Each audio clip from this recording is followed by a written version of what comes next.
안녕하세요, 여러분. 저는 30대 후반의 여자입니다. 저는 정말 찰거머리같이 지긋지긋하고 무시무시한 시댁에서 겨우 탈출해서 현재 새로운 인생을 살아가고 있는 사람이에요. 저는 이런 시댁에 관한 이야기를 텔레비전이나 인터넷에서만 접했었던 것 같은데 그 이야기의 주인공이 제가 될 것이라고는 정말 상상치도 못했습니다.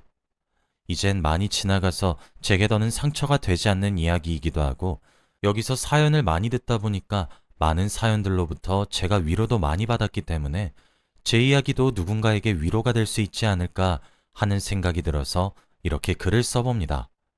익명성이란 것이 이래서 좋은 건가 봐요. 저는 사실 지긋지긋한 시댁을 겪으면서 더 이상 누군가에게 제 솔직한 속내를 보이는 것을 어려워하는데 익명이 보장된다는 이유 하나만으로 제 이야기를 이렇게 자유롭게 할 수 있게 되니까 말이에요. 사실 저는 남편과 사별을 했어요. 예기치 못했던 사고였고 예방할 수 없는 사고였어요. 반대편 차로에서 달리던 화물 트럭이 중앙선을 넘어 제 남편이 타고 있던 승용차에 정면으로 부딪혔고 남편은 비명도 지르지 못하고 그 자리에서 즉사했습니다. 사인은 압사였어요. 보지 말라는 만류에도 고집을 부려 사고 현장을 보게 되었습니다. 그 튼튼한 승용차가 마치 휴지 조각처럼 구겨져서 트럭 밑에 깔려 있더군요. 정말 화가 나고 억울했던 것은 화물 트럭을 운전했던 운전수는 겨우 타박상 정도의 상처만 가졌단 거였어요. 남편이 그렇게 사고로 죽은 날은 공교롭게도 저와 남편의 결혼기념일이었습니다. 남편의 차에서는 제 결혼기념일 선물이었던 부서진 목걸이와 구겨진 편지, 그리고 내용물은 뭉개져서 형체도 찾을 수 없고 덩그러니 혼자 남은 빈 케이크 상자였죠. 남편은 결혼기념일만큼은 저를 혼자 두고 싶지 않아 했어요. 엄청 로맨틱한 사람이었거든요. 회사에서 가야만 하는 출장 일정이 있었는데 저희 부부의 결혼기념일 일정과 맞물렸던 날이었어요. 하루 더 자고 올라와서 다음날에 축하를 해도 되었는데 남편은 당일에 축하를 하고 싶었나 봐요. 업무를 서둘러 마무리 짓고 결국엔 일정을 하루 앞당겼고 그렇게 부랴부랴 새벽에 저희 집으로 오던 도중 졸음운전 화물 트럭이 저희 남편 차를 덮친 거였습니다. 부검을 하시던 분께서 남편은 즉사하셨을 거라 추정하시는데 그 말이 얼마나 절 찔렀는지 모릅니다. 장례식장에서 우두커니 앉아 남편의 영정사진만 바라보고 있었는데 눈물이 나질 않았어요. 그저 멍하니 사진만 쳐다보고 있었죠. 시댁에서는 절 탓하셨어요. 아니, 정확히 시어머니는 절 탓하셨습니다. 남편을 잡아먹은 년이라고 제 머리채를 휘어잡으셨고 뺨을 갈기셨죠. 시어머니는 제게 온갖 욕을 쏟아부으면서 저를 폭행하셨습니다. 어떻게 남편이 죽었는데 귀한 내 아들이 죽었는데 눈물 한 방울 흘리지 않냐며 저를 비난하시기도 했죠. 반박할 생각도 반항할 생각도 그리고 그럴 만한 힘도 없더군요. 저도 넋이 나가 있었거든요. 때리면 때리는 대로 맞았고 흔들면 흔들리는 대로 휘날렸습니다. 뒤늦게 시아버지가 제게 달려와 새아가한테 왜 그러냐고 당신 미쳤냐고 소리를 지르며 시어머니를 저로부터 떼어놓으셨고 아가씨가 제게 달려와 울면서 정신 차리라고 한 것은 기억이 납니다. 저와 남편 사이에 태어난 자식으로 아들이 하나 있었어요. 당시 5살 된 아기였어요. 그런데 그때 분명 방에서 자고 있던 아들이었는데 시끄러운 소란에 견디지 못하고 일어난 것인지 문을 열고 벌떡 일어나 시어머니 앞을 가로막으며 엄마 때리지 말라고 하며 소리를 빽 지르고 씩씩거리며 시어머니를 노려보는데 그 뒷모습이 남편과 똑 닮았더라고요. 저희 시어머니는 시집살이를 시키지 못해 안달이 나셨단 말을 들으실 정도로 저를 많이 괴롭히셨어요.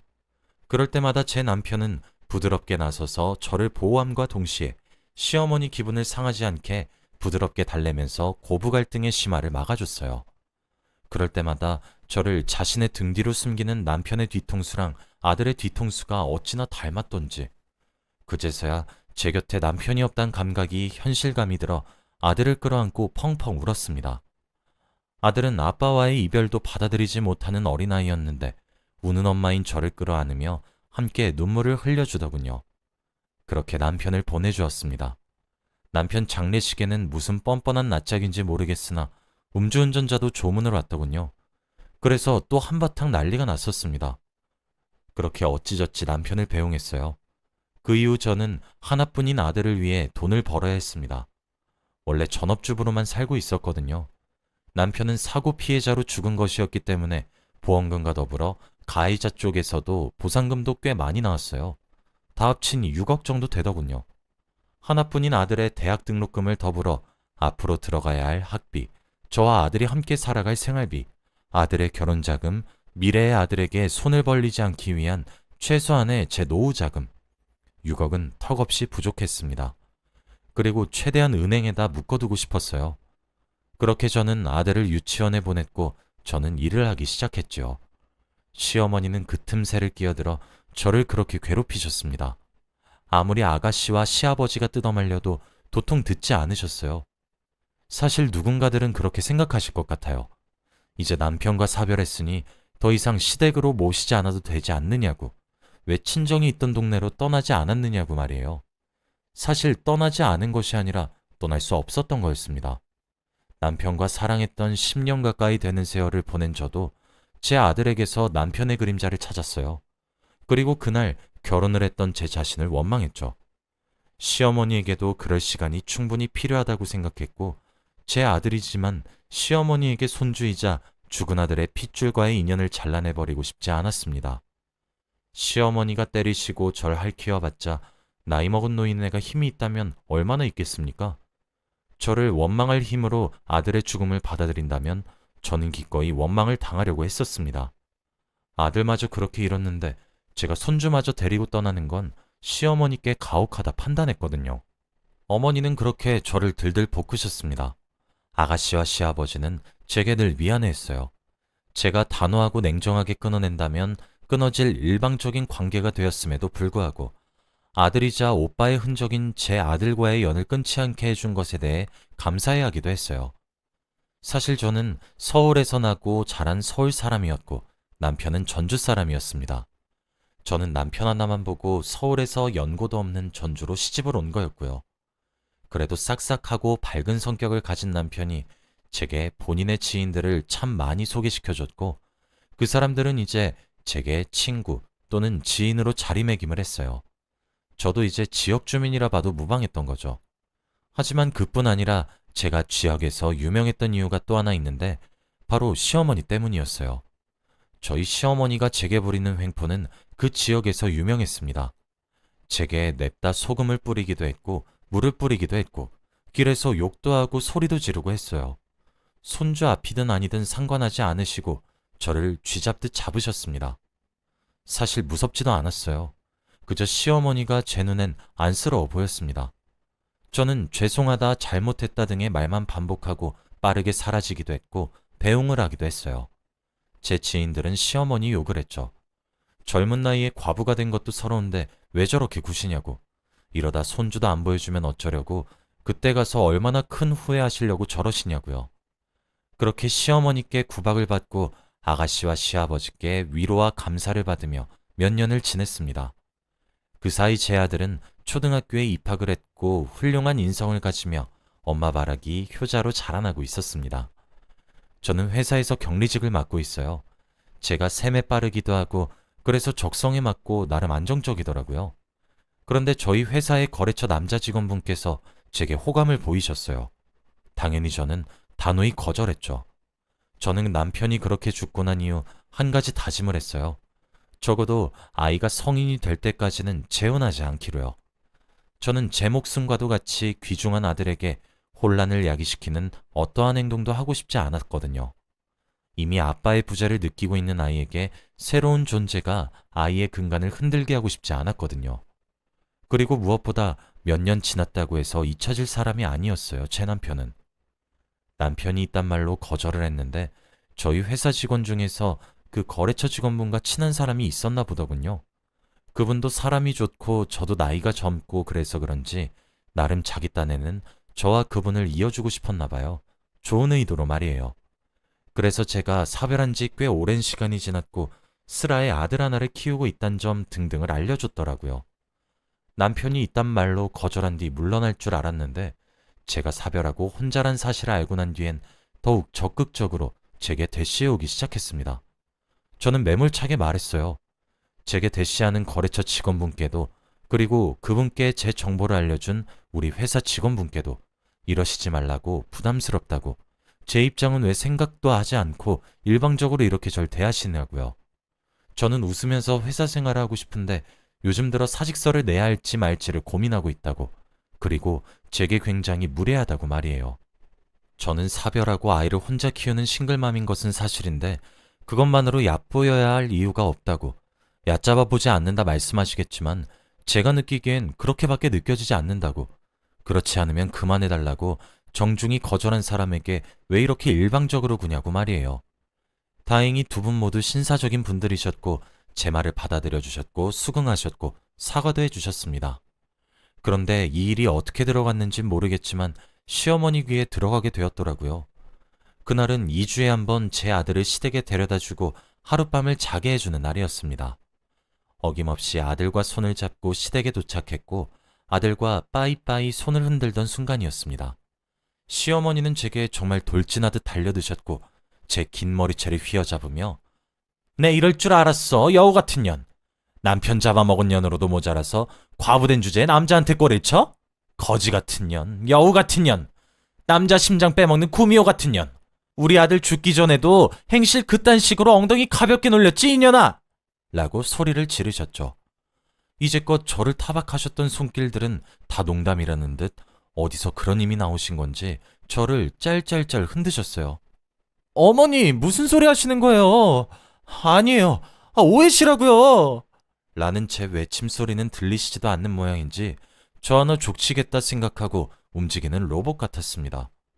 제 비명소리에 시아버지와 아가씨가 다급히 달려왔고 저희 아들도 할머니 바지춤에 매달려 뜯어 말렸어요. 저는 아이가 다칠까 염려되어 힘도 못 쓰겠고 아들에게 떨어지라고 소리를 지를 뿐이었죠. 아가씨가 저희 아들을 떼어냈고 시아버지가 시어머니를 잡아 뜯듯이 떼어냈습니다. 시어머니 양손에는 제 머리카락이 눈에 뚜렷하게 보일 정도로 양껏 뽑혀 있는 걸로도 모자라 두피가 따끔따끔거려 손을 들어 두피를 쓸어보니 하도 많이 뽑혀서 머리에서 피가 나고 있더군요. 찔끔찔끔하면서 말이에요. 제 손에 살짝 묻어나온 피를 보더니 아가씨와 시아버지조차 시어머니께 언성을 높이며 화를 냈습니다.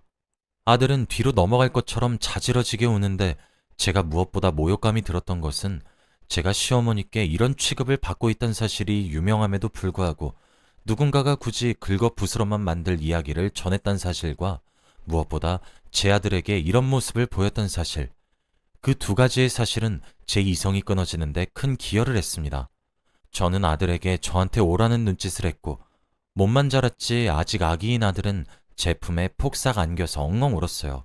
아버님, 아가씨, 그리고 어머님, 저 이제 시댁 안 와요. 도리도 바라지 마세요. 물론 제 아들도 안 보낼 거고요.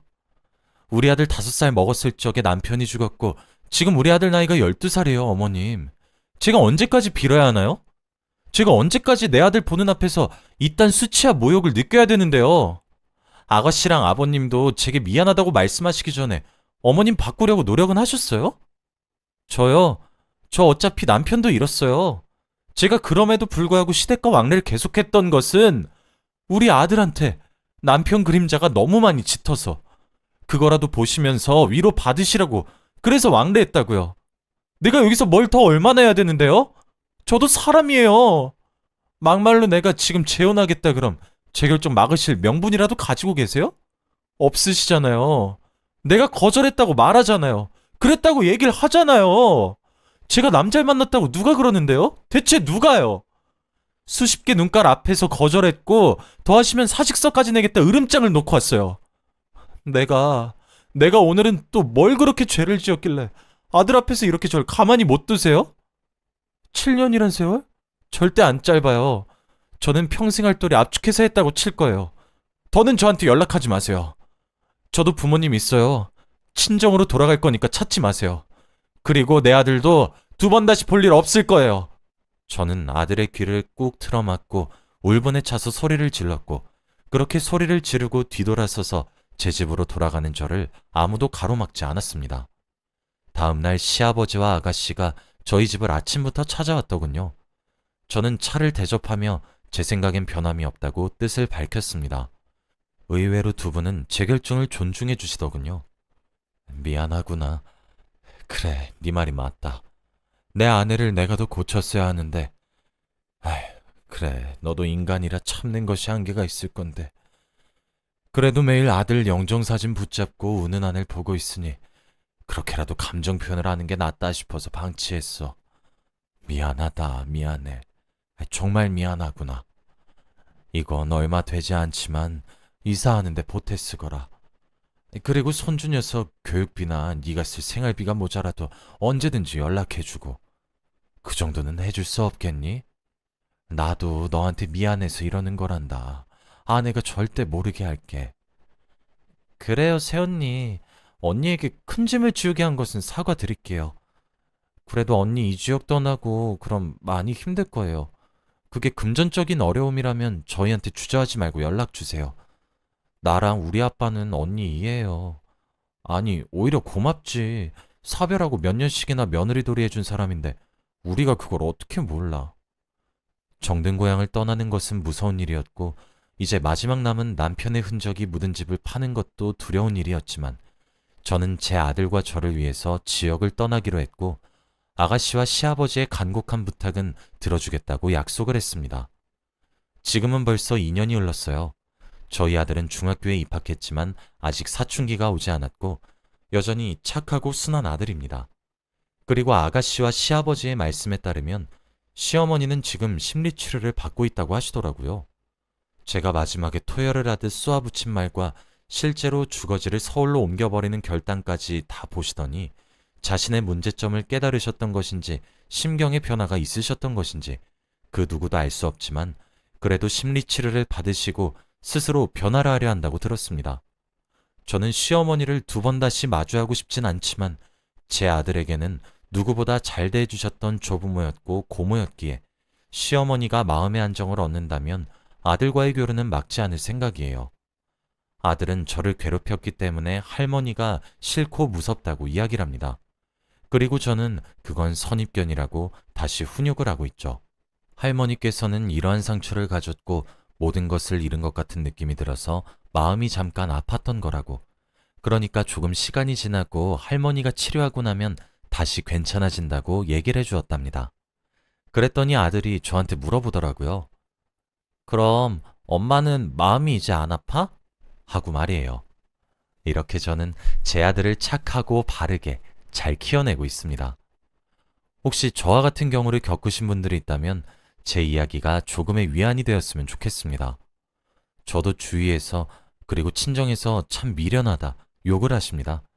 그렇게 욕을 먹고 나서도 시댁이 좋냐고 속이 답답하다 가슴을 치시죠.